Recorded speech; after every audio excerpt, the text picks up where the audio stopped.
Hello, beautiful friends. Oh man, I never thought when I started this whole social media world, we would get to this place where I was gonna meet so many amazing and loving and kind and wonderful people like you. I think one of the biggest challenges that I have in social media is answering all of your questions. I get hundreds, thousands sometimes of messages in my direct messages, likes, comments, questions. Though I read every single one of them, it is practically impossible for me to respond. And some of the questions that you ask, it's not just you asking, it's everybody asking. So we thought it would be a good idea to come together, ask you what your questions are, answer them, so that maybe I'm answering 100 people at one time. I posted it up on Instagram and on Facebook asking you, what do you want to know? What are your questions? So I'm going to go through and read some of your questions and answer them for you. All right, let's go in here. Oh, I get this question a lot. This is from Hamila, and she says, Dear ShallZ, I love your energy. Can you teach me to be like you, please? Oh, Hamila, you're so sweet. Yes, I do have a lot of energy. But one thing is important is be who you are. You can't fake energy. You can't pretend that you're happy if you're not happy here. So I think a lot of where I get my happiness and my energy and my zest for life is my mindset. Maybe it's, sometimes I've thought about this, I work in the news, and for 4 to 5 hours a day, I unfortunately see so much pain in people and pain in life that I choose to live, and I choose to be happy. I choose to see what I am so blessed with, rather than looking at all the bad things that happen in my life, because bad things do happen to me a lot, more than you would think. But I don't let those things run my life. So when you do that, and this is my belief, and you bring that energy to your world, then it is easier to be happy, to be carefree, to want to dance, to want to party, want to laugh, because you lead with that energy. So I hope that answers your question. Let's go down here and let's see, so many questions that you ask. Nita says, are you considering writing a family cookbook? No, Nita, I am not. Writing a cookbook, usually when I cook, I'm not a chef. I just love to cook. And I think that when you write cookbooks, they're very detail-oriented with recipes, and I am not a recipe girl. I just get in the kitchen and I start throwing turmeric and salt and pepper, and I cook to taste. So I think it would be a challenge for me. Maybe one day in the future, if I had the right support, I might be able to do it. But I am working on a children's book, and that should be hopefully coming out very soon. All right. Asmaya asks, how did you get this job? What was your history with all of this? Well, Asmaya, I started in the TV broadcasting world maybe, I want to even say close to 30 years ago. Like when I was in school, when I was in elementary school, I started wanting to be the newscaster on our TV shows. I knew I wanted to do broadcast journalism. I went to college for it. I went to school for it. And then towards the end of my college years, I met my then husband, then boyfriend, now husband, Bruce, and he wanted me to stay because part of the job of this is to move away. And he didn't want me to move away. He asked me to go to law school. So I was Miss Orange County, competing for Miss California, and I won an award in journalism that night. I quit law school. I went to my parents and I said, hey, give me some time to figure this out. And my parents supported me, and I never went back to law school again. And I do something that I love to do every single day of my life. I moved away to Texas. I worked for an ABC station. I've worked for Voice of America. I worked for the city of Los Angeles for TV. I have worked really, really, really hard to be where I am today. And that's why I don't let anybody take that away from me, because it wasn't easy. And for almost 20 years of my life, I have been getting up at either 1, 2, or 3 o'clock in the morning. So my clock is just different. I'm just a morning person, not so much a night person. Most Donna says, are you afraid of being judged? Have you faced this matter? Great question. Being on social media, you are putting yourself out there to be judged. Being on TV, I put myself out there to be judged.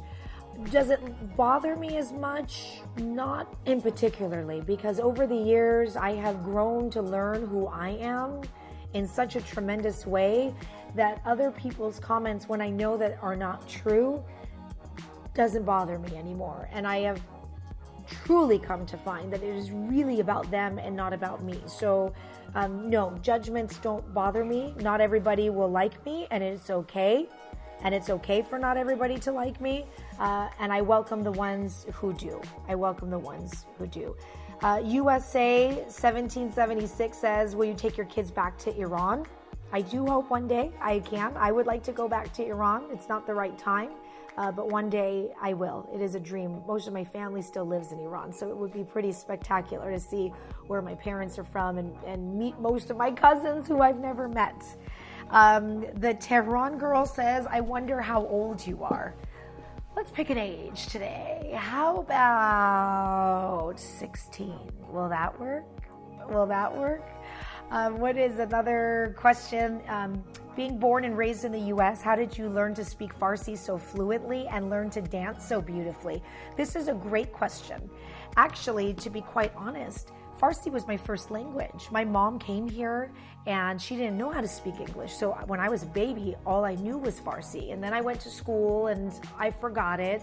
And all my friends were Americans here. Nobody spoke Farsi. And after I met my husband now, Bruce, which we met 20 years ago, I retaught myself how to speak Farsi again. So I had the basis of it, but I started going to classes and I forced myself to speak Farsi again.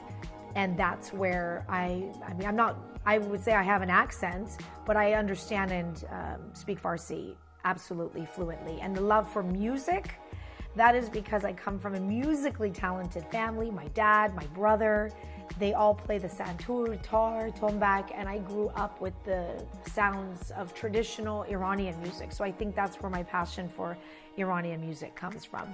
Okay, we have a few more minutes. Let's see. How do you handle, Diana says, how do you handle your 4 kids? I don't know. I really don't. Every day is an adventure. Every day is a challenge. It is not all peachy. There's a lot of fighting, a lot of screaming. This house is very loud, but we do our best every single day with our kiddos here. I think all of us as parents, we try to do our best. We try to do our best. But we manage them, and we do one thing that I know is important to my husband and I is that we show up for our kids every single day, which is why I take slight offense when people send me messages about you have a nanny and you have... We have help. We have a lot of help around us, family who live with me, who are my neighbors. My mother-in-law is my neighbor that we lean on to do what we do in our life. But my husband and I also show up for our kids, taking them to their classes, putting them to bed at night, getting them ready in the morning. So I want that credit, and I want my husband to have that credit. All right, what is, so many questions about how old I am. Do I want to have another baby? I would have loved to have 10 babies, but I think I'm pretty much running out of time. So we're good with these 4 right now. I have 3 beautiful boys, a beautiful girl. Life is good. It's busy. We're good. Ask Bruce that question and he may tell you he wants another one. Can you explain your diet? It's a very long explanation and that would require its own podcast. And I actually did one with Lynn Janae. She's the author, New York Times best-selling author of The Metabolism Plan. That is 80% of my life of what I eat. So it's not a place that I can explain it here, but I encourage you to look her up and maybe we'll get her back on to do another podcast at another time. Okay, here is,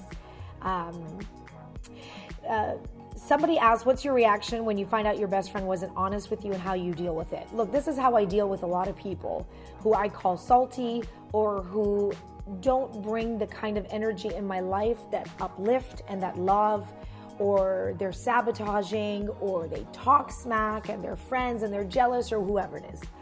I am a big believer on walking away from people and doing it quietly, without a fight, without arguing. You just walk away. Sometimes silence is the biggest message that you can send somebody, and the energy it takes to come back at somebody and say, why do you do this? And why do you do that? And you don't treat me like this. And blah.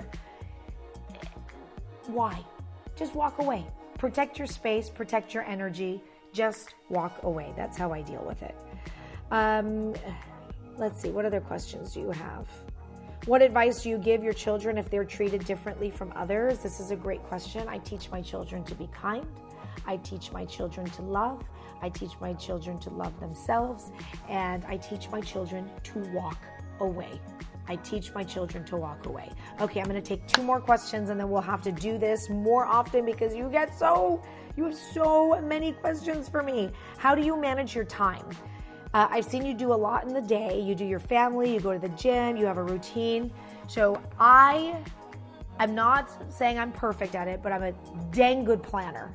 And I really plan out like a year in advance that I'm gonna do this in a year, and I'm gonna do this in 6 months, and then I massage things into that, so I'm not scrambling at the last minute to do everything, right? So the big things, when I wanted to do my New Year's party, I planned it 14 months in advance. So that lowers the stress and then gives me the ability to be able to do all kinds of other things that I want to do. Let me find one more good question. What is your religion? And this is the perfect way to end this. My religion is love. Thank you for hanging out with me. We'll do this again soon.